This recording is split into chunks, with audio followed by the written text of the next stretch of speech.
భూమి చేతిలో తమలపాకుతో పాలు పోసి దత్తత పూర్తి చేద్దామని తమలపాకుతో పాలు పోయబోతూ ఉంటే అప్పుడే అపూర్వకి ఫోన్ వస్తుంది. భూమి, శరశ్చంద్ర ఏమో ఇక్కడ చాలా సంతోషంగా పాలు పోసుకోవడానికి రెడీగా ఉంటారు.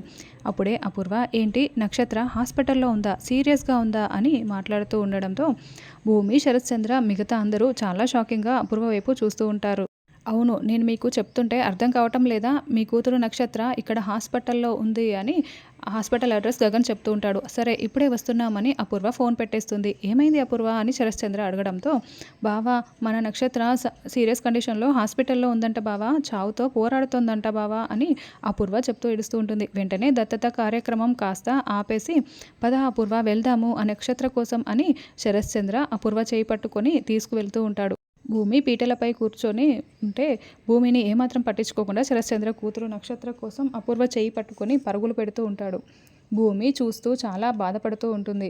తర్వాత గగన్ వాళ్ళకి విషయం చెప్పేశాను, కాసేపట్లో వస్తున్నారు అని చందుతో చెప్తూ ఉంటాడు.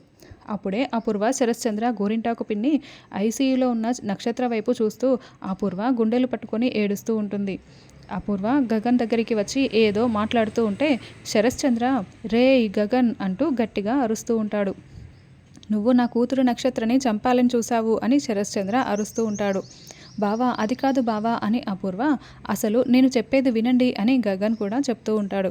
అప్పుడే భూమి కూడా అక్కడికి వచ్చి ఉంటుంది. రేయ్ గగన్గా నువ్వు నా కూతుర్ని చంపాలని చూశావు, నిన్ను అస్సలు వదిలిపెట్టనురా అని శరశ్చంద్ర గగన్ చెప్పే మాటలు అసలు వినకుండా గగన్ చెంపలు పగలగొడుతూ ఉంటాడు. నేను చెప్పేది వినండి వినండి అని చెప్తున్నా కూడా ఏంట్రా నువ్వు చెప్పేది నేను వినేది అని గగన్ షర్టు పట్టుకొని గగన్ కొడుతూ ఉంటాడు. నిన్ను ఇలా కాదురా, నా కూతురి ప్రాణాలే తీయాలనుకున్నావు కదా, నువ్వు ప్రాణాలతో ఉండకూడదురా అని కాంపౌండర్ అక్కడ కత్తెరలు పట్టుకు వెళ్తూ ఉంటే ఒక కత్తెర పట్టుకు వచ్చి వెంటనే గగన్ దగ్గరికి వచ్చి పొడవబోతూ ఉంటాడు. అయ్యో ఆగండి ఆగండి అంటూ భూమి, చెర్రీ, అపూర్వ చాలా షాకింగ్గా చూస్తూ దూరం నుంచే చెప్తూ ఉంటారు. అయినా కూడా శరశ్చంద్ర పొడవబోతూ ఉంటాడు. చందు కూడా మధ్యలో అడ్డుపడుతున్నా కూడా అందరినీ తోసేసి పొడవబోతూ ఉంటే గగన్ ఆ కత్తెరని అడ్డుపట్టుకుంటాడు. ఆల్రెడీ గగన్ని పొడి చేశారనుకొని భూమి చాలా షాకింగ్గా చూస్తూ ఉంటుంది. అయితే గగన్ చేతికి ఎంత గాయమయ్యింది